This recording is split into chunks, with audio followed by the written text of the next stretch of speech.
तंत्र क्रियाएं क्या होती हैं? ये होती हैं कि सिर्फ अफवाहें हैं?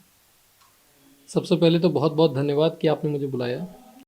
दूसरी बात कि हाँ, ये सच है कि जिस प्रकार ज्ञान होता है उसी प्रकार अज्ञान फैलता है। जैसे अगर आज आपसे कोई कह दे कि देशी घी चाहिए तो शायद देशी घी जल्दी नहीं मिलता। अगर आपसे कोई कह दे कि मुझे शहद चाहिए असली तो शहद नहीं मिलता। बिल्कुल वैसे ही आज की तारीख में अच्छा डॉक्टर, अच्छा वकील और शायद एक अच्छा ज्योतिषी ढूंढना भी बहुत मुश्किल होने लगा है। और मुश्किल इसलिए होने लगा है क्योंकि बहुत सारे अल्पज्ञानी, अर्धज्ञानी और जीरो ज्ञान रखने वाले भी यूट्यूब और इंस्टाग्राम यूनिवर्सिटी पर भगवान बने घूम रहे हैं। तंत्र की बात आती है, सनातन धर्म में जब हम भगवान की पूजा करते हैं तो पूजन करने के 3 विधान बताए गए, यंत्र, मंत्र और तंत्र। तो जहां तक बात है कि तंत्र होता है कि नहीं, तंत्र बिल्कुल होता है, क्योंकि यंत्र, मंत्र और तंत्र तीनों के बारे में वेदों में वर्णन है। यंत्र यानी कि टूल, मंत्र यानी कि वर्ड से ईश्वर की उपासना करना, और तंत्र यानी कि एक सिस्टम। आपको जानकर बड़ा ही आनंद आएगा कि आपको मालूम है हमारे ऊपर सबसे पहला तंत्र कौन करता है? कौन?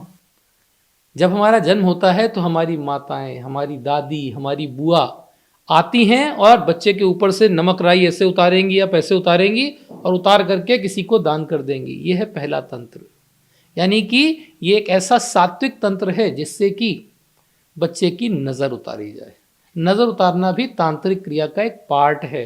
कैसे पता चलता है कि किसी पर तंत्र क्रिया हुई है? कैसे पता चलता है? वो क्या सिम्टम्स होते हैं उस व्यक्ति में, उस व्यक्ति के घर में, परिवार में, आपसी रिश्तों में, करियर में, निजी जीवन में?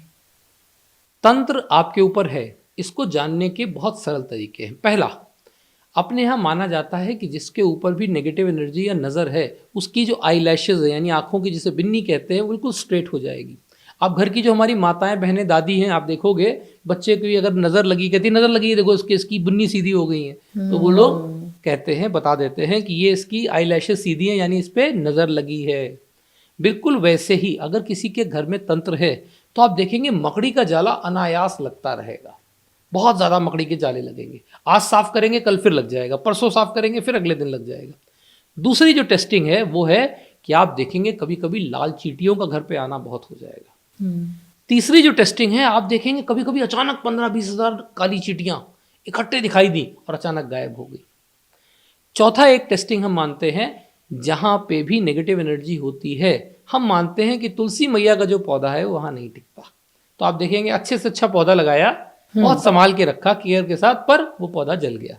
हाँ, इसको ऐसे लिंक नहीं करिए, अब जाड़े का मौसम है तो अक्सर पौधा जल जाता है, तो उसको लिंक नहीं करते, हम ओवरऑल मानते हैं। और पांचवा, last but not the least, जिन घरों में भी तांत्रिक क्रियाएं होती हैं या वहां नेगेटिव एनर्जी होती है, उस घर में जाते ही आपको भारीपन लगेगा, आलस से लगेगा, थकान लगेगा। उस घर के जो रहने वाले हैं वो भी बताएंगे कि जब हम घर के बाहर होते हैं तो बड़े एनर्जाइज होते हैं, घर के अंदर आते ही डल हो जाते हैं। ऐसे में उन घरों में नेगेटिव एनर्जी या तंत्र का वास होता है। तो ये कुछ सिम्टम्स हैं जिससे पहचाना जा सकता है। बिल्कुल पहचाना जा सकता है। कैसे कैसे किया जाता है तंत्र? मतलब पहनने ओढ़ने में, खान पान में, या हमारे शरीर के विशेष किसी अंग पर, बालों में, और कुछ लोग कहते हैं जूते चप्पलों का भी जिक्र होता है, वो थोड़ा सा बताइएगा। हमारे यहाँ एक पुस्तक है जिसे कहते हैं रुद्र यामल। रुद्र यामल में तंत्र के सभी विधानों का वर्णन मिलता है। उसमें 2 मार्ग माने गए हैं, एक है वाम मार्ग, एक है दक्षिण मार्ग। वाम मार्ग थोड़ा सा खतरनाक मार्ग है। क्यों? वहां पे मदिरा, मांस, रक्त, इस सब का प्रयोग होता है। परंतु जो दक्षिण मार्ग है वो बिल्कुल ही सात्विक मार्ग है। दक्षिण मार्ग में आप नींबू, राई, लौंग इसका भी प्रयोग कर सकते हैं। तंत्र जब करा जाता है तो आपको 3 चीज़ें बहुत ज़रूरी हैं किसी भी व्यक्ति के ऊपर तंत्र का प्रभाव होने के लिए। वरना आप भी सोचिएगा, हमारे देश के बहुत से लोकप्रिय राजनेता हैं, बहुत से सक्सेसफुल एक्टर्स हैं, बहुत से सक्सेसफुल क्रिकेटर्स हैं, इन सबके ऊपर अगर तंत्र होने लगे तो सबका करियर ना खत्म हो जाए, सबकी लाइफ ना इफेक्ट हो जाए। लेकिन वो कुछ उपाय करते हैं, है ना? जी बिल्कुल, आपने सही कहा। वो लोग क्या करते हैं, वो अपना प्रोटेक्शन भी करते हैं, और उनके ऊपर आसानी से तंत्र आप इसलिए नहीं कर सकते कि जब आप इन लोगों से मिलेंगे तो आप देखेंगे आपके हाथ का कुछ भी नहीं खाएंगे। अगर कोई व्यक्ति तंत्र चाहता है कि दूसरे पर हो तो उसके लिए 3 प्री कंडीशंस हैं। कंडीशन नंबर 1, आपको रेगुलरली उस व्यक्ति को कोई चीज खाने के रूप में देनी पड़ेगी। कंडीशन नंबर 2, आपको ध्यान रखना पड़ेगा कि उस व्यक्ति के आप करीब हो, नियर हो, आसपास हो, बहुत दूर ना हो। ये नहीं कि आप कानपुर में है, व्यक्ति दिल्ली में है, आप लखनऊ में है, दूसरा व्यक्ति लंदन में हो, तंत्र हो गया। ये सब मूर्ख बनाने की बातें हैं। और तीसरा, कुछ चीज़ों में कहीं कहीं व्यक्ति का पहना हुआ कपड़ा या फिर उसके प्रयोग किए गए जो वस्त्र हैं उनका भी प्रयोग किया जाता है। तो इसलिए मैं हमेशा कहता हूँ, अगर आप तंत्र से बचना चाहते हैं तो कोशिश करें कि जब भी कोई आपको प्रसाद के रूप में कुछ देता है, क्योंकि प्रसाद हमारे यहाँ बड़ी खतरनाक चीज़ है। होता क्या है कि जब आपको कोई प्रसाद देता है तो आप ये क्वेश्चन मार्क नहीं कर पाते हो, आप आस्था के रूप में उसको तुरंत खा लेते हो। तो मेरा कहना है इसका एक बहुत सरल तरीका है, अगर आप चाहते हो वो तांत्रिक असर उस प्रसाद में है भी और आपके ऊपर बिल्कुल नहीं हो, तो उसका सबसे बढ़िया तरीका है आप सिर्फ उसका एक छोटा सा टुकड़ा धरती माता पे छोड़ दीजिए और मन में बोल दीजिए, हे माँ, मैंने आपको अर्पित कर दिया है, सारी एनर्जी आप देख लो। कोई मंत्र बोलने की ज़रूरत नहीं, कोई विधान करने की ज़रूरत नहीं, सिर्फ एक टुकड़ा पहले छोड़ दीजिए, उसके बाद में आप खा सकते हैं। प्रसाद एक फॉर्म हुआ, लेकिन हम देखते हैं बहुत भंडारे हो रहे होते हैं और बहुत से ऐसे लोग कहते हैं कि भंडारे का खाना खाना नहीं चाहिए, आप दूसरों के पाप ले लेते हैं। कुछ ऐसा है कि या उसमें भी कुछ तंत्र होता है? दो चीज़ें, पहली बात तो कोई भी धार्मिक ग्रंथ आपको भंडारा खाने से नहीं रोकता। ठीक है। हमारे यहाँ सिख धर्म है जहाँ 24 घंटे लंगर चलता है और लंगर छकना बहुत शुभ माना जाता है, लोग लंगर छकने जाते हैं। लेकिन कई बार लोग अपनी मन्नतें पूरी करते हैं और उस विशेष परिस्थिति में लोगों को खिलाते हैं। हाँ, सो वो शायद उसके लिए मनाही हो। नहीं, उसके लिए भी मनाही नहीं है। किसी भी तरह से किसी भी भंडारे में सामाजिक रूप से खाने में आपको कहीं मनाही नहीं है। एक भी ऐसा धर्म ग्रंथ नहीं है जो आपको भंडारा खाने से रोकता हो। हाँ, ये ज़रूर है कि अगर आप इस पर थोड़ा सा धर्म के अनुसार बात करें तो धर्म कहता है कि भंडारा ज़्यादातर उनको खिलाया जाता है जो थोड़े से नीडी हों। परंतु अगर आप भी चाहते हैं प्रसाद के रूप में भंडारा खाना, तो आप सिर्फ एक काम करिए, अपनी जेब से कुछ रुपए निकालिए, वो वहाँ भंडारे में भगवान के निकट अर्पित कर दीजिए और उसके बाद में आप भी भंडारा खा लीजिए। ये सब वहम है, ये सब यूट्यूब यूनिवर्सिटी का ज्ञान है कि भंडारा मत खाओ, भंडारा खाने से बुरा हो जाएगा। और आजकल के जो मॉडर्न संत हैं वो भी अपनी पीठ से, जबकि उन्हें क्या करना चाहिए, उनको बात करनी चाहिए सनातन की, उनको बात करनी चाहिए गीता की, उनको बात करनी चाहिए जो वो पाठ कर रहे हैं, उसकी जगह वो इन सब टॉपिक्स में लोगों को भटका रहे हैं। ये सब बकवास है। कोई एक धर्म ग्रंथ मुझे दिखा दीजिए जिसमें लिखा हो कि भंडारा खाना मना है, तो मैं मान जाऊंगा, क्योंकि ऐसा कोई धर्म ग्रंथ नहीं है।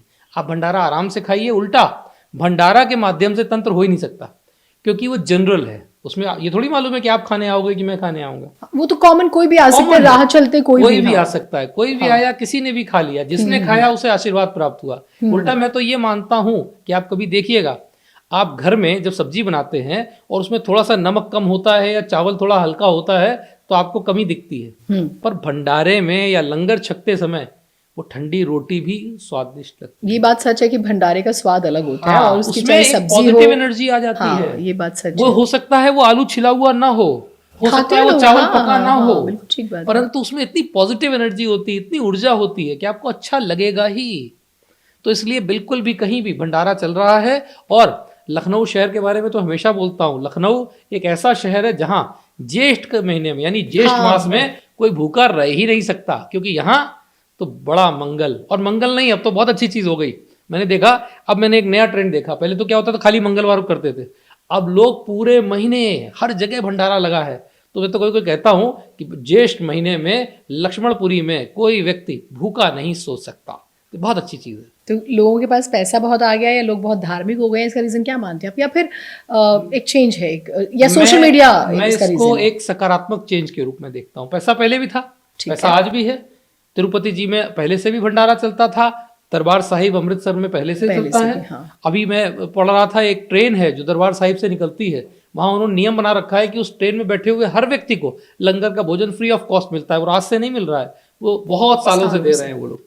तो ये अच्छी चीज़ है। मैं तो कहता हूँ इसको एक पॉजिटिव थॉट की तरह देखता हूँ। और मेरा मानना है कि समाज के जितने धनाढ्य लोग हैं उनको आगे आना चाहिए। वो इस तरह आगे आ जाएंगे तो मुझे पूर्ण विश्वास है कि भारतवर्ष में एक भी व्यक्ति रात में भूखा नहीं सोएगा। वो कितनी अच्छी बात है हमारे धर्म की।